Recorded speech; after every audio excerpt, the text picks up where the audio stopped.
We are at the highest point in western Pennsylvania.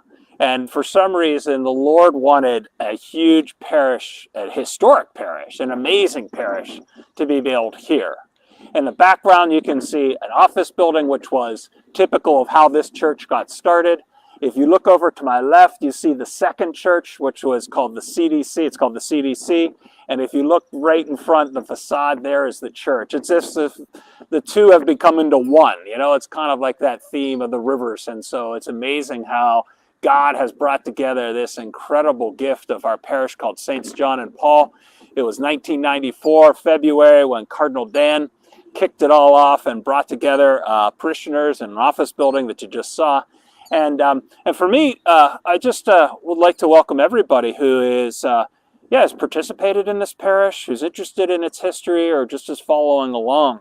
Because I think the birth of a parish has such an identity similar to the birth of a person that just continues to grow and mature and develop, that it's so beautiful to think that we've been able to celebrate so many facets of human life, whether it be at the beginning, the middle, or at the end. And so I'm thrilled to be able to be a part of this history, just a small part in a couple years that I've been here. And I just wanted to make note to a couple things that are behind me. And you'll notice this theme. It's called Saints John and Paul, mainly because the Pope who was Pope when this was being built back in 1994 was John Paul II. And he took obviously such deep inspiration in the popes right before him, John the 23rd and Paul VI, but also the great apostles, the great evangelist, St. John and St. Paul, both writers of great scripture writers. But at any rate, what you see up there is this beautiful icon called Mater Ecclesia with the phrase totus tuus. And so this icon is now up in the Vatican, and it's a replica of what happened in the Vatican. But the moment John Paul II was shot on Our Lady of Fatima in the Vatican, he fell back into the arms of his secretary and looked up and only saw a brick wall. And this is in the Vatican. He's like, boy, I wish I saw Our Lady. And so this is what was put there so that no more would you look in the Vatican, in the outside of the Vatican, and not see that. And so this image of Mary with Jesus, and it's seemingly God is saying to Mary, I'm all yours. And so what a great message it is for all of us to entrust ourselves to God through the intercession of Mary, the way the great John Paul II did. And so part of the church history here is recognizing the great gift that Mary has blessed us with. And I think you'll see it over and over again, that youth, children, are one of the great charisms and gifts that we've received in this parish, and are constantly we're trying to reach out to, hug, and bring closer to Jesus. And Mary shows us the way, the Mater Ecclesia. No matter what we're going through, whether we feel like we've been shot or not, we can always look up to that Mary image and see the way she's holding Jesus is the way she wants to hold us. If you look down below, recent history, our dear Pope gave us a year dedicated to St. Joseph, and so why not also be able to have Daddy holding baby Jesus? And so we also know we're in the hands of our mother and in the arms and the protection of St. Joseph. And so we praise God for this history, for all those people that made this happen, the generosity of the benefactors, the prayers of those who are behind the scenes, the priests that helped this place, all the incredible men and women who have allowed this to be the highest point in Western PA. And so as we walk in here, we recognize that this church, obviously, you can see there, established here, dedicated May 2nd, 2010. The parish itself, as it says there, February 12th, 1994. Dear, at that time, Bishop Whirl was the Bishop of Pittsburgh, and this was, I think, the first church that he would consecrate as a new bishop, or new parish, I should say. And as we enter into the church, it's fitting to note how, like, there's a bookshelf for children on their level to come and be able to encounter Jesus through the Mass with Magnificat and all these different ways in which you can pray the Mass as a child. Again, one of the most important charisms we've received here from the Holy Spirit is the gift of children. And so this narthex welcomes thousands of people every week into our Mass and into the different things that we're doing, whether it be weddings or funerals. And before we head upstairs to do our official discussion on this, I just want to make note of this window. And again, this is, to me, if you had one phrase to summarize Saints John and Paul, it's Jesus saying, let the children come to me. And you can see the different children up there, especially our special needs children. And I'm not sure how many parishes have special needs committees and groups, but boy, our parents are so heroic who have taken care of their children who have special needs. And I'm so looking forward to continuing the great traditions that we have here with our children and really letting the Lord bless them. And so we cherish that and look forward to continuing this great history that was started just a few years ago on the highest point of Western PA.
Well, it's great to be able to reminisce a little bit, seeing a little bit of the history, some of the pictures and things like that. And we actually had living history here.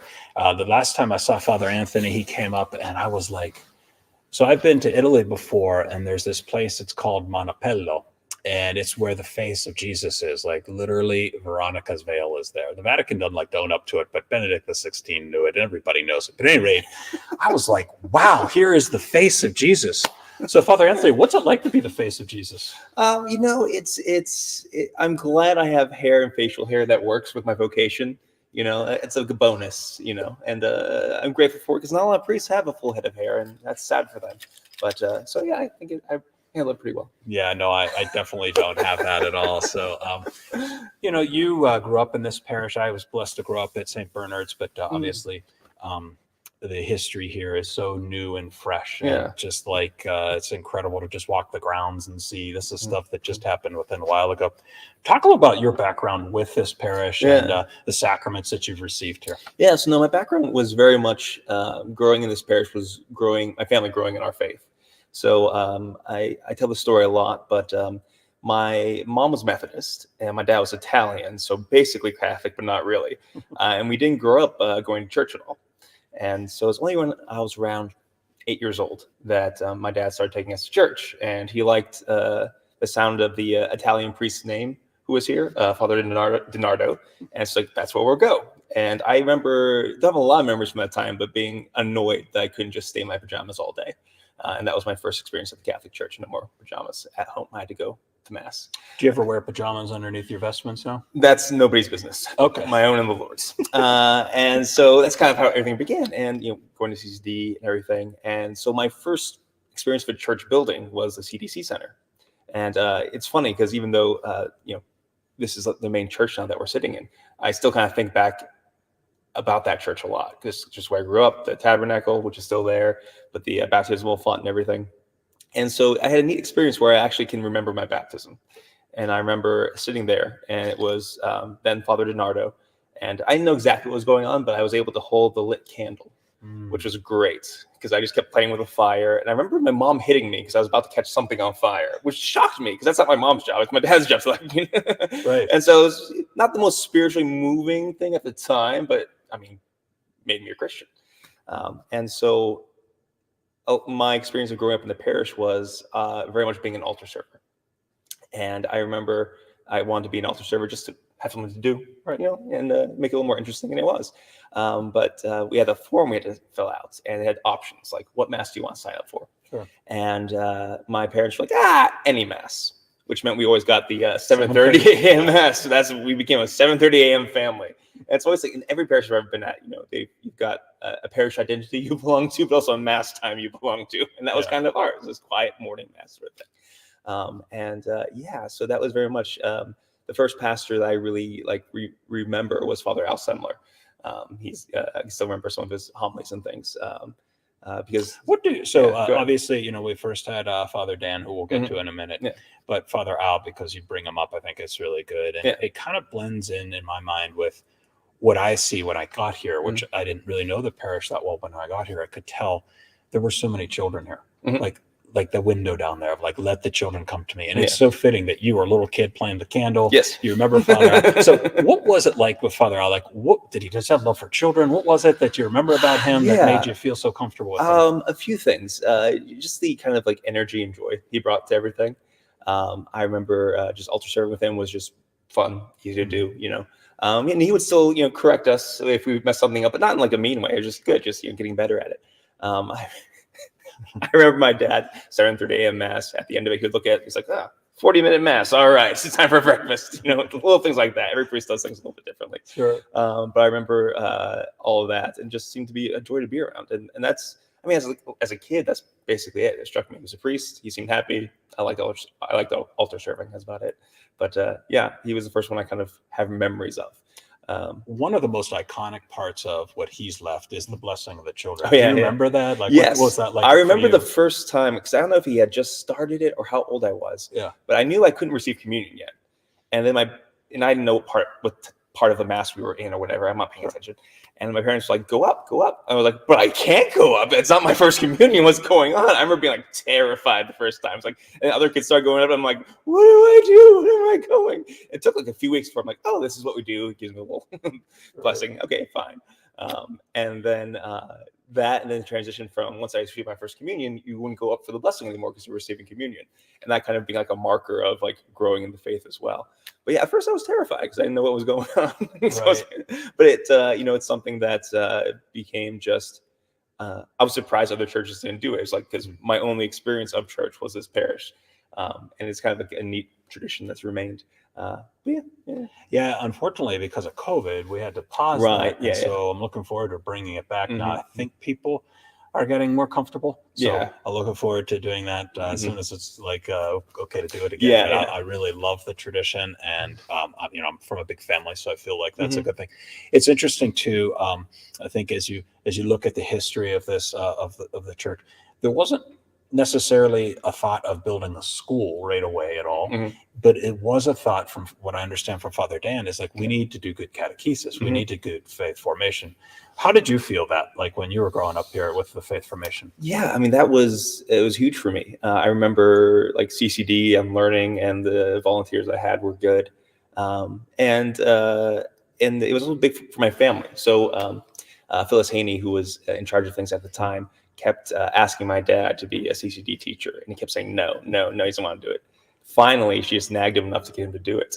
And then he ended up doing it for 14 years. And at the end of every like school year, he'd be like, I'm never going to do that again. Right. And then, fall would roll around and he's like, well, yeah. And he would do it again because he did love the kids. He loved teaching and learning about it. So, and there were a couple of years where my dad was my CCD teacher, which worked out surprisingly well.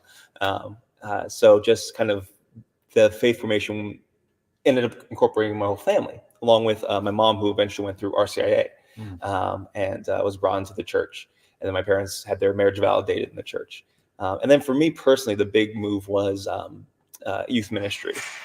Youth minister, I had at the time Julianne Matangelo, all the volunteers, the core group. That's where my faith really became my own and started a path. I didn't realize it then at all, but it started my path toward the priesthood. See, that's interesting to me. So like many times, you think of church youth group as something you don't want to be a part of. Yeah. but what was it that Julie or this parish, to me, it's a charism. I don't know how to say it other than it's a gift from the Spirit that just, it's not like you're forced to go, you're attracted. Yeah. How did that happen for you? Yeah. Well, at first it was kind of like, this is what you do after you get confirmed. Okay. It was just kind of, and I was like, fine, whatever.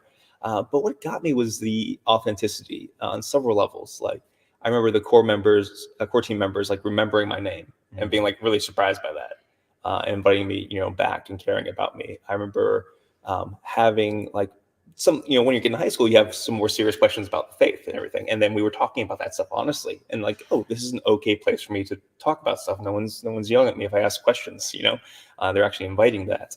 And then just the community, it felt like a place where I could just be myself. I could be Catholic. I was learning more and more what that meant. So it was really the kind of community that was formed. And then I also loved just learning more. Yeah. And the big thing was, I remember at the end of every night, we would come back up to the church in the CDC. We would go upstairs and we would pray there. And that's where I started to fall in love with adoration, because I would just spend some extra time just kneeling in front of the tabernacle, just because just growing in my relationship with Christ and like that being my comfort and that being able to get me through the week. I joke with people. North Allegheny gave me a very good education, but I joke with people it was my pagan school, because it's it's a secular school. It's fine. Sure. But like the fact that I owe like really my Catholic formation to the faith formation of this parish.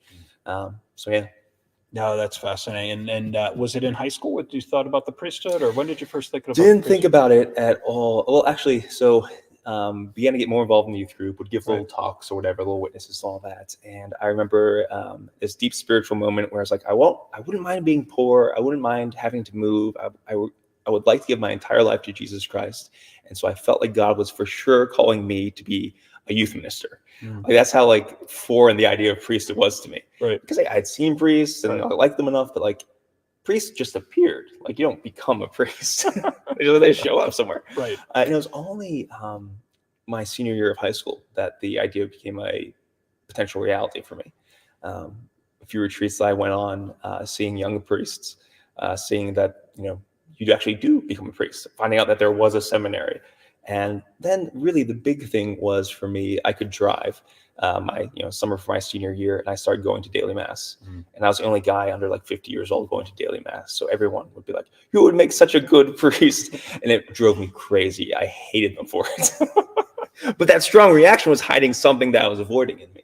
Right. But really going to confession more often and falling in love with the mass, it started real small. Like, I would love to be able to do that for other people. And it's from there that desire grew and grew. And I tell people God was super annoying.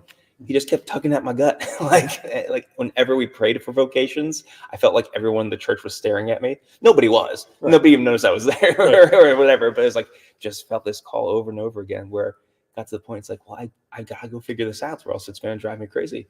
And I'm glad it did, because it turned out to be both what the Lord wanted and what I wanted. Was there a moment when you look back, like when Jesus became like a friend, like real, not just some idea of CCD for me, and that's why I love this church. It was when I got to meet St. John Paul II. I was a sophomore in college, and all of a sudden I'm in Rome, and he comes walking down the aisle, and I reach out and I grab his hand, and it's like, for me, that was like, Jesus is real, and our Holy Father just brought him to me. And it was like that night, I'm like, whatever he wants me to do, I'm going to do, and it was to become a priest. But I don't know, like you say, it was more, maybe for you, it was more gradual, Mhm. but was there a certain moment when maybe it was an adoration or just something where you're like, Jesus is not just some religion book guy with a beard? Yeah, definitely there was that. I was on retreat getting ready for confirmation, and we were at the old Gilmary place, and it was during adoration. And I knew all the CCD stuff. I'm like, okay, that's Jesus. We're gonna kneel. We're gonna pray. I had nothing against it. It wasn't like anti it, but just kind of going through the motions because it's not hard. But I remember very distinctly being cranky about whatever eighth grade Anthony was cranky about. I didn't have my hair wasn't as nice, didn't have a beard. Obviously, then didn't have as many friends. But whatever it was, I was torn because I didn't want to be impolite to Jesus because he's God. And you have to be polite to God, right? Yes. Be. Gotta But be on also your best man. exactly. But also, I wasn't being honest, and I was stuck in this tension and kind of realized, well, I guess God already knows what I'm thinking, so might as well pray it to him. And it was in a lot of ways the ugliest prayer I prayed. Like the language, the words, whatever, not super holy, but it was the first honest prayer I think I prayed. And then probably one of the first times in a real way that I just knelt there and listened. It's not like my prayers beforehand were disingenuous, but this was something a little different. The Lord moved me to. And I had a prayer experience, and it's only happened a few times in my life like this, where all of a sudden I just like really knew that God had heard me and that he loved me. And all of a sudden, all the questions I had for that moment in time, they didn't matter because God heard me and he loved me. It's something, and I remember, I'm in eighth grade going to ninth grade, and it was already in the middle of June or July. So I'm like sweating. I had been crying and just like, I remember running out of that church because I didn't want people to see me. I remember going outside and looking up and it's like, oh, okay, that was real. I need to learn more about Jesus. That wasn't just Wonder Bread. Something happened there. And that's why, starting to join a youth group and everything else was like, oh, he's real. Yeah. And I feel like that's what I hope Catholic parishes can be. Mm-hmm. Places where, you were connected there because you're in a youth group or you're working with confirmation and just know that the parish could be a family of families where you can encounter Jesus Christ. Mm-hmm. If there's anything that happens here, I always just pray that this is all just a way to encounter Jesus. Yeah. However Jesus wants to encounter you, or you're open to it. Mm-hmm. Let's look back before you get a little bit further in your own vocation story, if we could just pause for a second. And do you remember anything about Father Dan, now Cardinal Dan? Or, he was our first pastor here. And, the stories of like starting in the Spectra building with 250 people. And well, I don't know if it started with 250, but, they're in this office building. And then, but do you remember anything about Father Dan or anything that like, did he baptize you? Or So he was the one who baptized me. Okay, He's the one who like impressed my parents enough to have us go to the church, so they liked him. It's because I was little. But I remember his voice, of course, that like kind of deep, gravelly, like leathery voice. Right. And I remember hearing stories about the Spectre building and everything. But my own experience was at the CDC, and I remember him baptizing me. So it's only like fleeting images here and there of what I remember about him. But he made an impression on my family, and if it wasn't for him, I mean, who knows what my family would be? God would have to use some other method. But the fact that he brought my family into the church and was kind to my mom, who wasn't Catholic at the time, and everything just made them feel comfortable. And obviously, children here are one of the great gifts we have. But you just said a word that it really made me dawn on me as well. It's like that welcoming feeling, like feeling comfortable. Yeah. And that's what I always heard about Father Dan. Like even today, even though he's Cardinal Archbishop of Houston, Galveston, probably one of the biggest dioceses in the country. People who reach out to him, he'll come back and talk with them. He'd be with them. And like he's still like and I've had a chance to bump into him a few times, like in seminary and stuff. And Dominic and Gloria, it's still that pastor brain that it sticks. And also, I remember being surprised he was a Monsignor because he never went by Monsignor. He was always Father Dan. Oh, really? And I was like, oh, look at that, But the few times I've been able to bump into him and say hello, same deal, kind, right? It's interesting, when you look at it, like Cardinal World, all the things that he's done, but this was his first place that he really consecrated to become a parish. And so Father Dan was tagged with the task of doing that out here. And at first it was just an office building. And I think think back to all those people that made that happen. Yeah. They took that first step and kind of were like, I don't know, maybe they got into the back room and were dividing up the chips and say, okay, you go on this team, you this team, and now we're going to take these guys and move them into here. I don't really know how it all went down, but the bottom line was it was just a very simple office space that started the church here. And then obviously what happened after that was they were able to acquire land here and the CDC. And so when you think to the CDC, you think this is a place for you. Like I look at it now and I just see only a parish hall. Yeah. But you think of it as it's my church. I'm very odd when this place was first built and they cleared out the CDC. It was so weird because it was like this place that was where I was baptized, where we worshipped and everything was now like a parish hall, which is fine. That's what it was always meant to be. But yeah, jarring, weird. The chairs that we're sitting in were the same chairs that we used to worship in at that church, and they've had them redone and everything. But still, I think about those chairs, those kneelers, as like, yeah, that was church. So yeah, it was definitely odd, and like I still see the setup, the tabernacle, the baptism font clear as day, because that's just every Sunday. That's where we're at. Then Father Dan was named a bishop in Iowa, Sioux Falls or something like that, and so then Father Al came, which you talked about, and what a grace it is to have somebody like Father Al who set such a tone for the children. So you have a Cardinal Dan who was so welcoming, and then you have Father Al who was so good with the kids and really trying to do the children's blessing. Yeah. And after that comes Father Mac. Yeah. Were you here when Father Mac came? Yeah. So he's the one I have actually most remember because I was older and my time in the youth group and everything. So yeah, absolutely. What do you remember about like the first stages of this church being built? Because you got to kind of see it. Yeah, I got to see it basically be built. So the idea of a bigger church being built was always kind of floating in the background of the parish, even when Father Al was around. I remember thinking when Father Mac actually began it, I remember thinking even as a kid, so we're really going to do it? Like, is it really going to happen? Because it always seemed to be like there's, this faraway future, but actually it started happening. And so I would come back and visit as a seminarian, and like Father Mac would show me the altar when it was still kind of like in the quarry, and to see it being built. And the plans for it and everything. And even the altar, just pause for a second. Yeah. It's so cool to think of that altar. It has two places on it, like and two sides to it, like if you see it from the front, and they say the one that has to do with the human nature and the other is the divine nature. And then it's hewn in between, which is that resurrection. So the altar itself just speaks about that, the power of Jesus being united, his divinity and our humanity, which we actually say as priests as we pour. Yes, exactly. So that's just a cool thing to be able to see that. Yeah. And the thing, like I remember excitement around the windows, because we had a couple windows. I forget which ones they were, but they were always kind of in the back of the CDC. So as we exited the church, you would see those two windows lit up. And they were always kind of like the promise that one day these will be our windows in the church, right? So to have those taken down, actually placed inside a church building was kind of like completion, like a fulfillment of a promise that was always going to happen. I find it interesting that like your parents, your mom was not Catholic and your dad was, and there we can see some of the windows on there.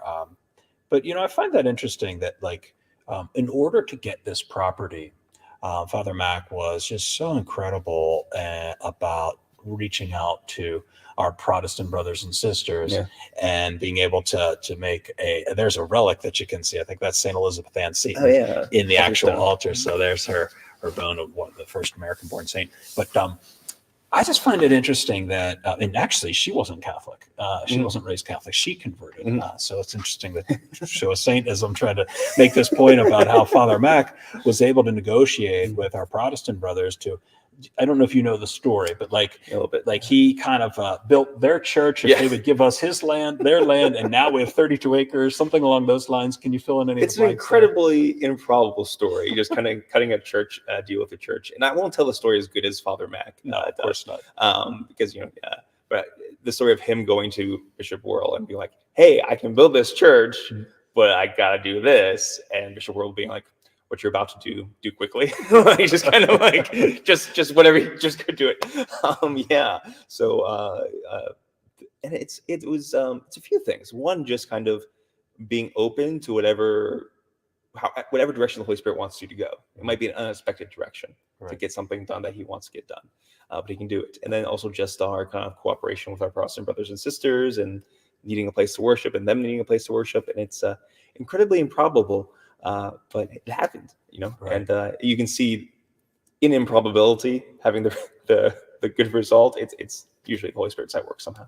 Yeah, because originally we only had about a dozen acres. Mhm. With that movement plus gaining from a family or two, we have almost 32 acres. Yeah.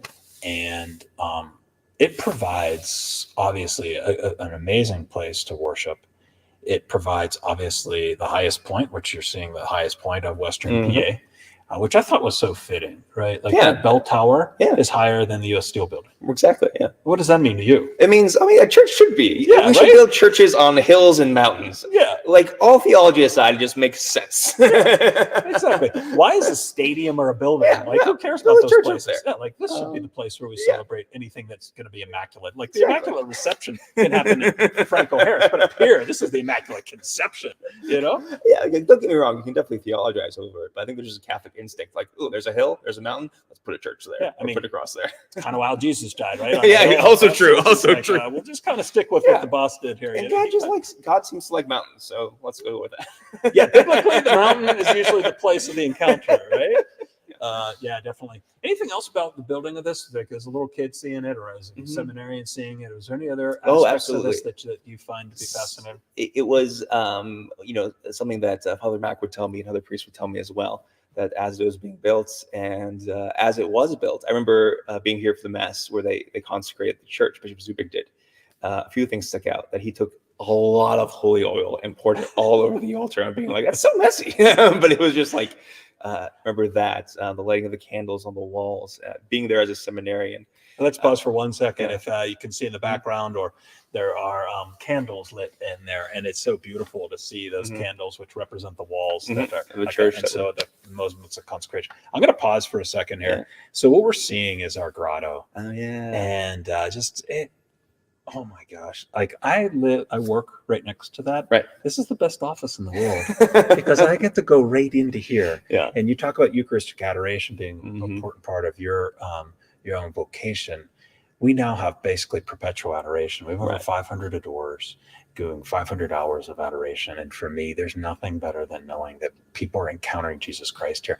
I've brought people who aren't Catholic, aren't religious at all, Mhm. and they walk into that grotto and like, what's going on in there? I'm like, well, this is kind of like where God hangs out. Yeah, So this is your exactly. spot. And so I love being able to, encourage people to just go there and see Jesus. Yeah.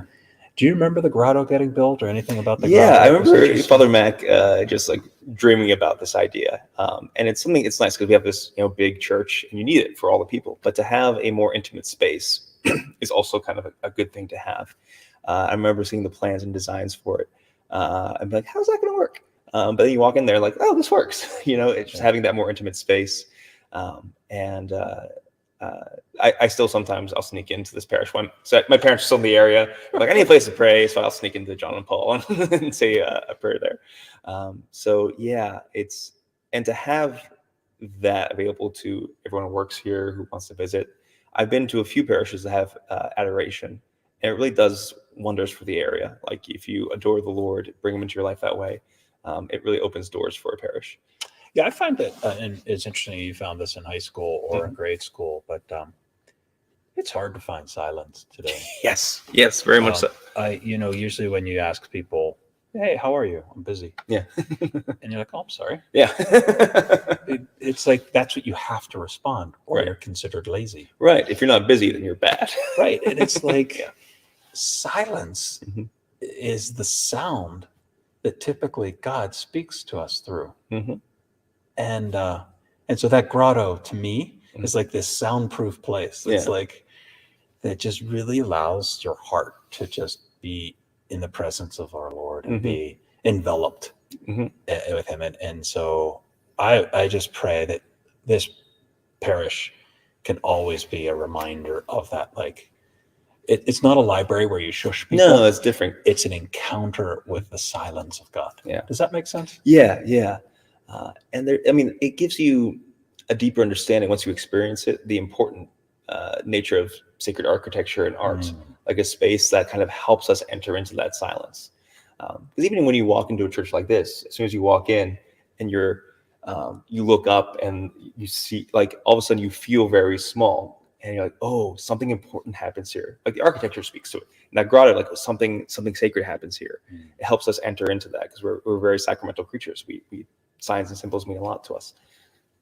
Yeah, and the other thing about the grotto, we do daily mass there. So it's what you said at the beginning. Father Mac's vision was, let's have a place where we could be more intimate, I guess you could say. Yeah. And the big church here is nice for the weekends. Right. But having the daily mass there, like right. I did this morning, it's just such a grace. And then I have to admit, I got Our Lady of Guadalupe here. I lived 7 years in Mexico City. So I'm like, okay, Our Lady of Guadalupe, I can hang with her. Yeah, absolutely. This is my girl. So it's so cool to just go there and and then little Juan Diego's over to the left, kind of like bringing her the flowers. And it's just absolutely very much a precious thing. So you talk about the architecture even here. And, every time that I get to go to mass here, there's this incline, so to speak. It's a bit of a grading where you're up higher and then you get closer to the altar and you're leaning down. That's part of that, right? That you feel like in this, that they were able to capture in here, this architecture. Yeah. And some of it's practical as far as like sight lines and things. And, there's something practical about being able to see what's going on is helpful, and bringing back some of the things like the 3 steps up to the church, to the altar. The whole idea of, it goes down, but then it goes back up again, because at the very end to the altar, the idea is that we're going up to this new Mount Zion, right? We're climbing this mountain to the Lord. Like, this is the new Jerusalem. This is where we worship. So even little things like that will speak. I remember giving church tours here and other places, and showing like everything's symbolic, everything's blah, blah, blah. And then a kid will be like, okay, so why are there like flowers on this side and not that side? And I'll be like, because they look better there. That's so symbolic. Yeah. You can make something up, but sometimes it is just like, oh, this looks nice. But you look at the altars, like this is a place where you worship God. It looks right. Yeah, it definitely does. I find one of the most fascinating parts of it is a very practical detail that I like is the baptismal font. Have you ever used that? I've never baptized someone in there. I invite you I've to seen do it that. happen, but yeah. There's a pedal on it that Yes. fills up the water, but it's not just water, it's warm water. It is the coolest thing. So you could be at mass with your foot on the pedal, the water, like you're preaching. All right, let's bring up the babies. It is by far one of the most fascinating baptismal fonts I've ever seen. Yes. No, like every church I've been at, you go to the sink, you take the bucket, you try to make the water warm. It always gets cold. That's nice. It is. And so now we're seeing the view from where we are. What are some things that you find fascinating about the view of the church like this? Well, I look back to this is where my first mass, celebrating it here. And one of the things that struck me very much so is that you're kind of surrounded on all sides. We're having to look left and right. But there's something that's kind of nice about that, like this whole family gathered together. There's a picture, right? Yeah, also a lot of priests showed up, which was nice too. Any characters in there in particular? Oh, let's see. Father Scott's there. He says mass here still a lot. I'm pretty Father Joe Carr. Yeah, Father Joe Carr. He was my pastor in Ambridge when I was a deacon. Father Mac, of course. Some of my seminarian brothers. To my right, Father Michael Bainham was from Texas, and he came all the way to Pittsburgh for my first mass. And then Father Ben Barr, a good friend of mine. We got Father Nick back there. It's kind of hard to see someone, but like sure. Father Levi. Yeah, that's awesome. But it was a nice place to say your first mass. And were you nervous? Was I nervous? Yes and no. I had practiced a lot. So like I knew I could say the words and everything. I think it was kind of like very excited, where I remember chanting the opening collect and my voice shaking a little bit because it wasn't like it wasn't scared I was gonna mess up. Like, this is really happening, one of those things. But all my buddies and I, we really wanted to practice a lot so that the first mass we could say, at least we could do it right, So I felt very well prepared as far as everything. But at the same time, I remember Father Deacon Ben Barr next to me saying, make sure you remember to breathe, and being like, okay, yeah, I have to keep breathing. And I'm going to cut you off for one moment. Please. I love this crucifix. So this is the crucifix, the main crucifix in our church. And this is an angle that you get when you're a priest at the chair looking up at the crucifix. So you can notice as we're looking at it, it'd be his right eye, or as we see it, his left side. There's a tear coming down. Oh, I never noticed that. And it is so powerful as a priest ready to just go preach or whatever. And notice there is no spear mark in his side. So this is Jesus alive. And the muscles of him pulling him up, like trying to do his last breath almost. And being there as a priest, looking up at Jesus saying, wow, you are crying, you are saving me, you are suffering for me, is so energizing. It's by far for me, it's like we have a great sight line. You talk about like as a priest to this crucifix, which is so precious and so real. It's not like a jewelry piece. Right, exactly. I mean, it's one of the things, like, in order to understand the love that Christ has for us, you have to kind of look at the real suffering. And not in a way that's overly morbid or fascinated with death, but like you see the depths of the love. It's the light shining in the darkness. And then of course in the background and the resurrection. So you have both sides of that same story. That's so important. Both those things. I do. Let's go back to your ordination. To your first Mass here. What's it like to celebrate your first Mass in your parish? I mean, it's cool. Was that just like, do you remember really anything? Like, just, this is where I used to sit and now I'm up here? Like, what's going on, guys? It was very cool. Because I remember like Father Mac and the priest saying, like, this will be a good place to celebrate your first Mass. And, you know, intellectually you knew that's probably what's going to happen, but like, it's actually happening. You know, I was in seminary for 8 years and like, it's actually happening. And you feel a little bit like, putting on clothes that don't quite fit quite yet because it's still new. But the one powerful thing about it was that as soon as I was ordained, even if I didn't feel like father yet, everyone saw me as father. Like, people trusted me. People went to me for confession. You know, people received the Eucharist very confident that it was Jesus. You didn't go to confession before you were a priest, though. Well, once I was a priest. Okay, No. Sorry, I didn't mean to. Don't you be surprised. People find out you're a seminarian. They tell you a lot of stuff. You know. I mean, you can hear it, but it just won't really do much. I did not simulate any sacraments. I did not give anyone. Didn't do any of that. Don't worry. Case Bishop's a big Caesar, so I was fine. I was a good boy.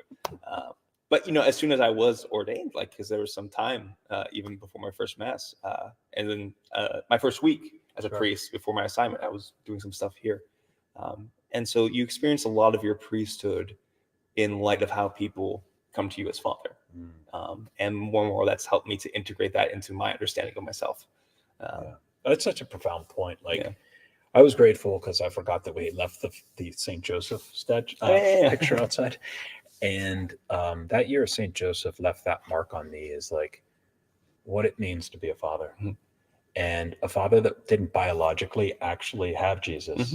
And I just started to really echo that in my own heart of like, wow, St. Joseph was a father, even though biologically he didn't. So so similar to us of like, it is, I mean, I guess I'm just so grateful that people don't use other F words when they refer to me sometimes. Yeah, they're just like, Father Jay. It's like, okay, it's not normally. And it's just like, it's just so like humbling, but yet at the same time, like inspiring.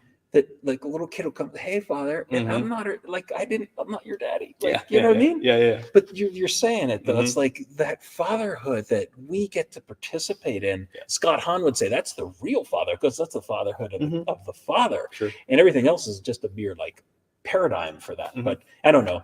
What's it been like for you to be called father? You come back to your home, so to speak, here, right? So it was funny.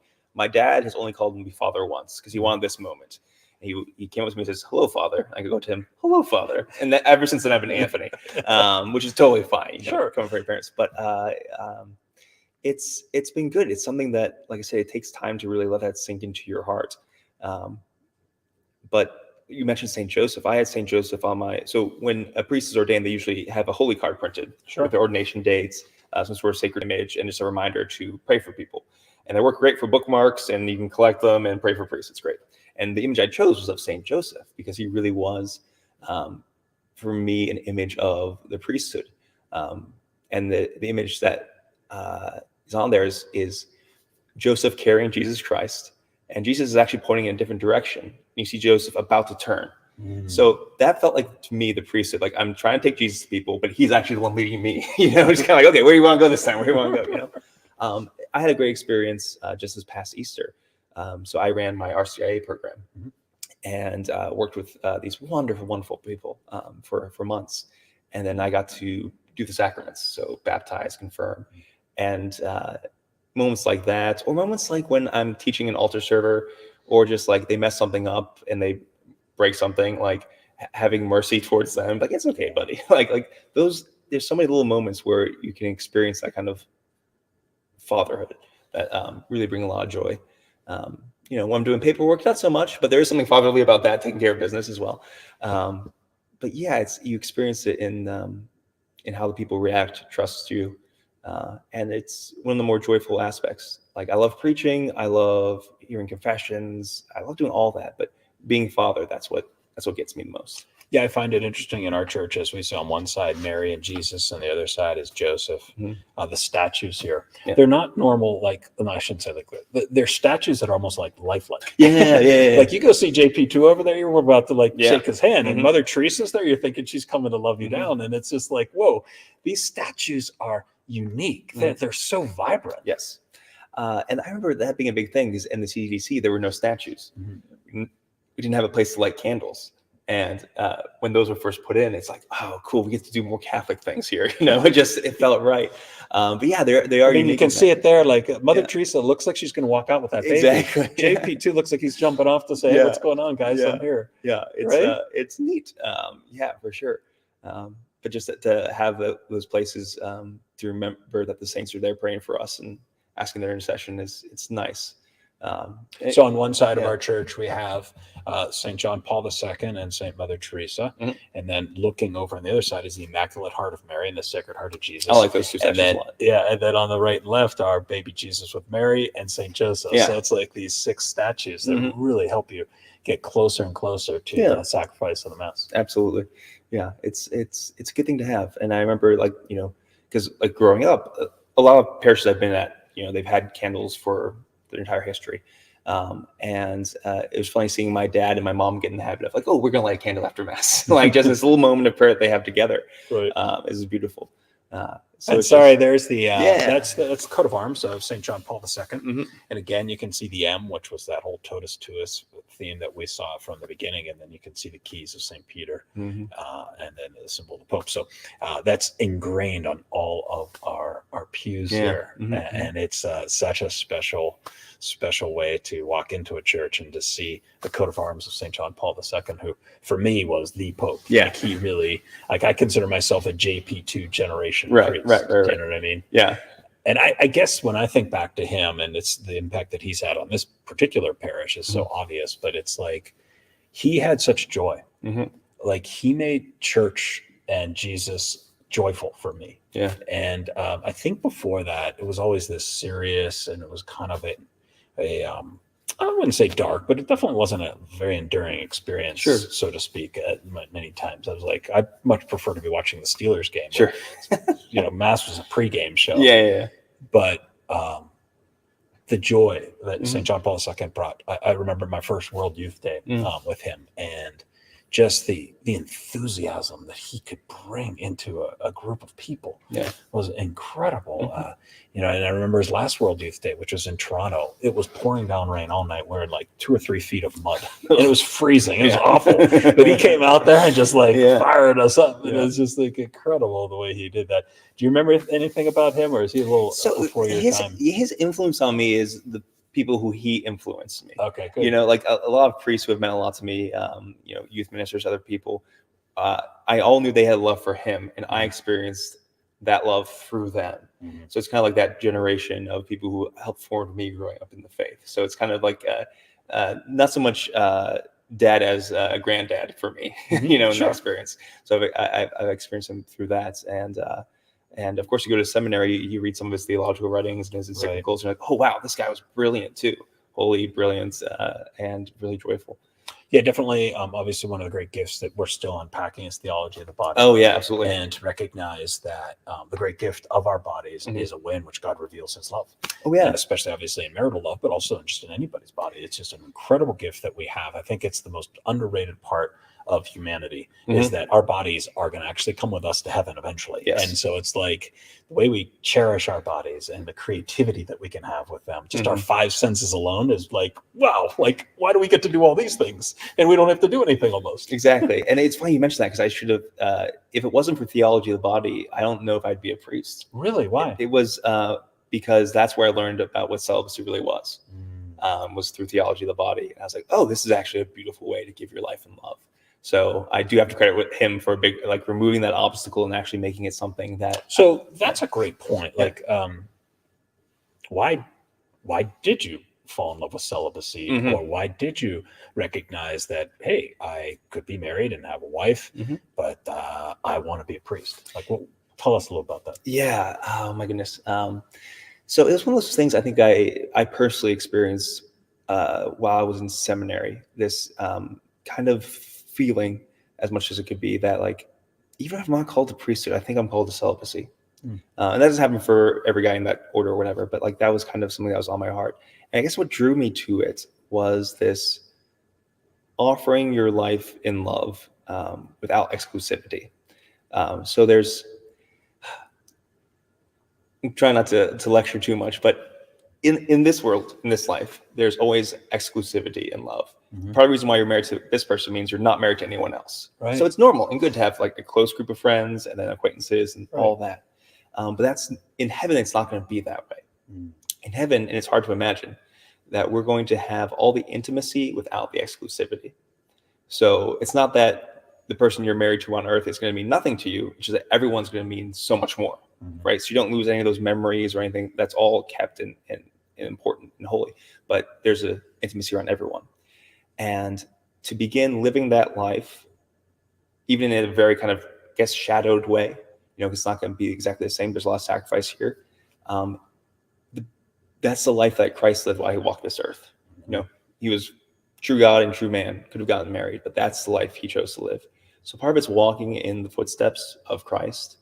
And that's a particular kind of intimacy that a priest or a celibate person can have, like a entering into solidarity with Christ in that way. Yeah, for me, one thing that struck me, and I don't know about you, like in the ordination ceremony, and then we just got to do it again at Good Friday because we're literally taping this on Easter week. The gift, like we lay down our lives as a gift. Like, I don't really have much to offer you, God, but here's my whole body, exactly, my sexuality, my mind, everything. And so I love that whole prostration. And as priest, it's just like, this is all I can offer you, Lord, everything I am. Yeah.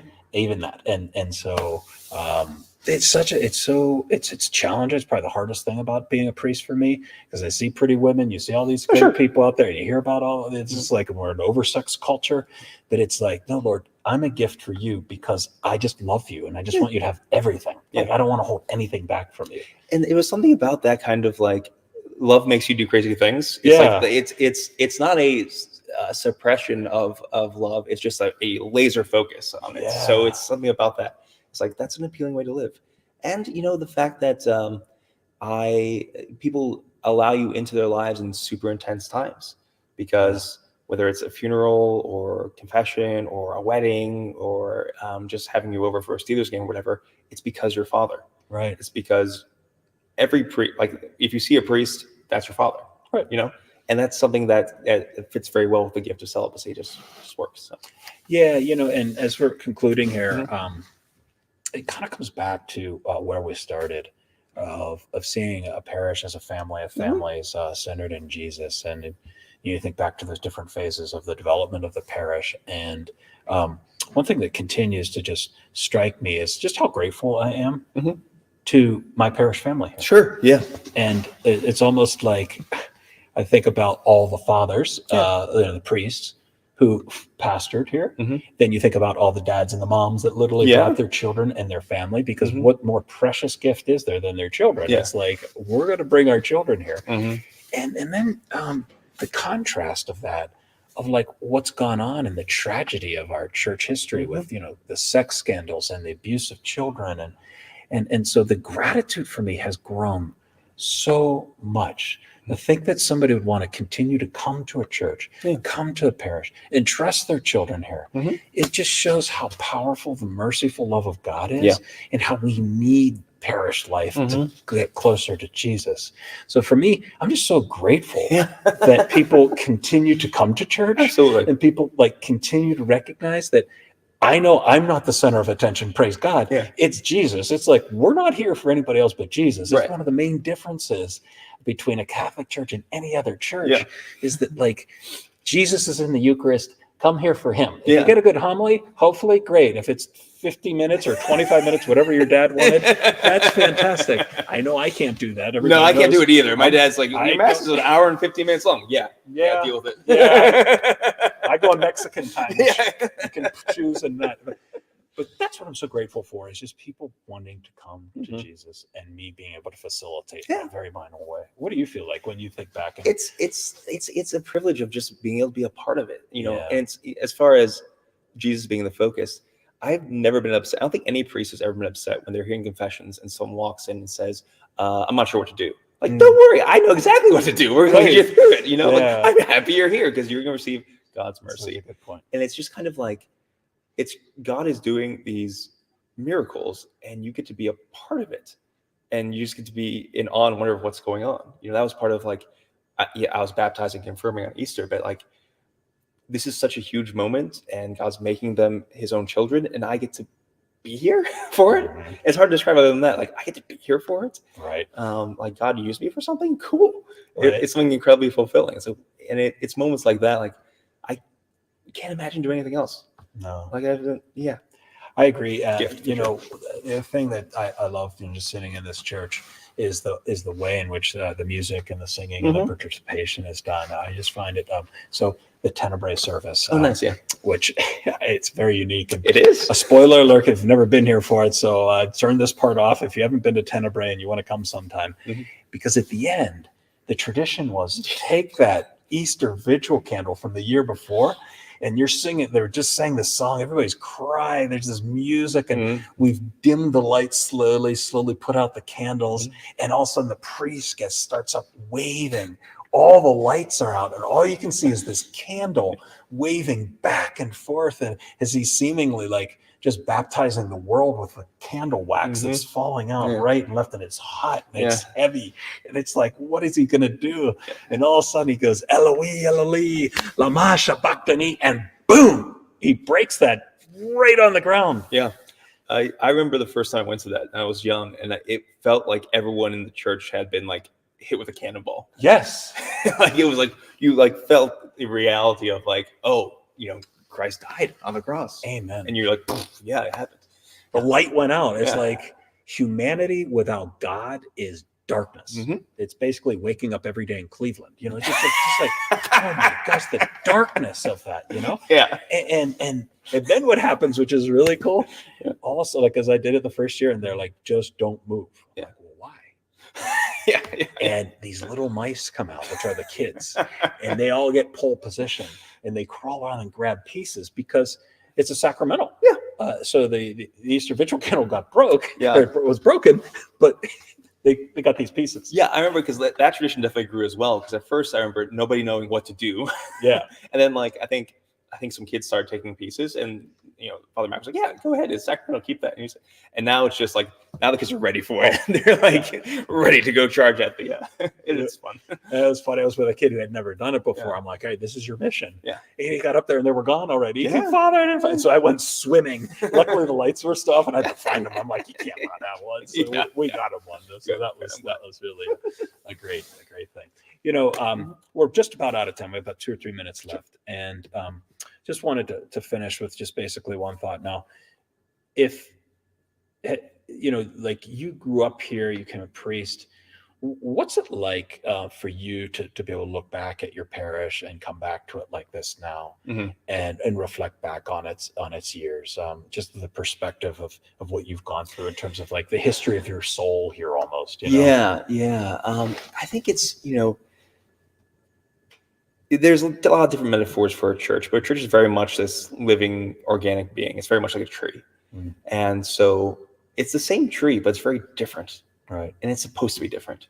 You know, people come and go, people are baptized and die. There's a continuity, but also to embrace the change, because change means growth, even if it's difficult. Right. And I kind of can look back and see, you know, it was difficult for a lot of people, and for me, to worship in this building, because it wasn't the building I grew up in. It was weird to see the CDC become the CDC, become like a hall. But like, wait, no, I was baptized there, Yeah. But that wasn't something being destroyed. It was growing into something new. And so to see that it's through that growth that life is given, and it's like, yeah, this will always be my home parish. I always have a love for here. But now I'm assigned to a different parish. Sure. And yeah, I'll always come back and visit here. But when I come back, it'll be a little different. It'll still be a parish. It will still be a place where God does his miracles, and kind of remembering that, like, we really are traveling through this world. We're not staying put. We are pilgrims. And this is a boat. This is a place we travel for a time in. And there's something beautiful. It's so important to look at the architecture as an upside down boat. Yeah. That we're literally floating through, Yeah. right? And that, I don't know about you, but at least for me, it's like so easy to get stuck on your iPhone. Absolutely. Stuck on your car, on like the NFL draft or whatever, and be so stuck, like the amount of time, the busyness of being stuck in worldly affairs. Yeah. And that's what you hope a parish can help you draw you to just like have a taste of heaven on earth. And the Celtics, which obviously you're only from an Italian culture, I'm from the Celtic, the Irish culture. Yeah, nobody's perfect. I know. That's why, like, that new dogma is very important to keep in mind. It's like, it's not necessary to be Irish to get to heaven, but why take the chance? So we realized, like, what the Celtics talked about was this thin place, where it's like heaven and earth, the boundary is almost gone. And it's these beautiful places, these breathtaking places where almost words are just superfluous, where it just feels like heaven and earth touch. And definitely the tabernacle is that. It's like that window into eternity.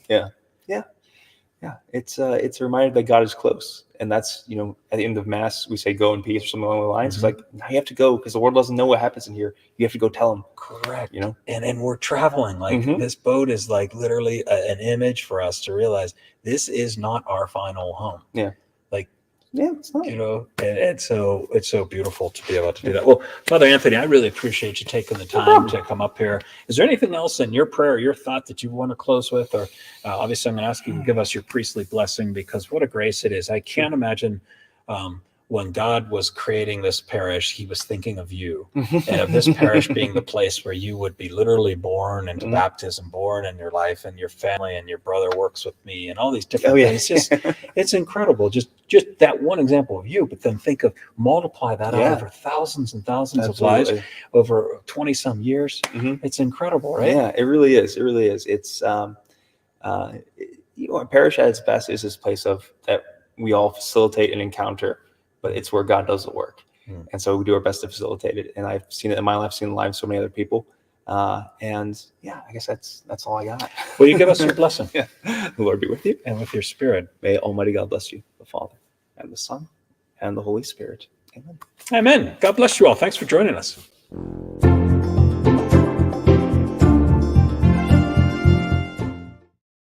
I was like, how long is this show?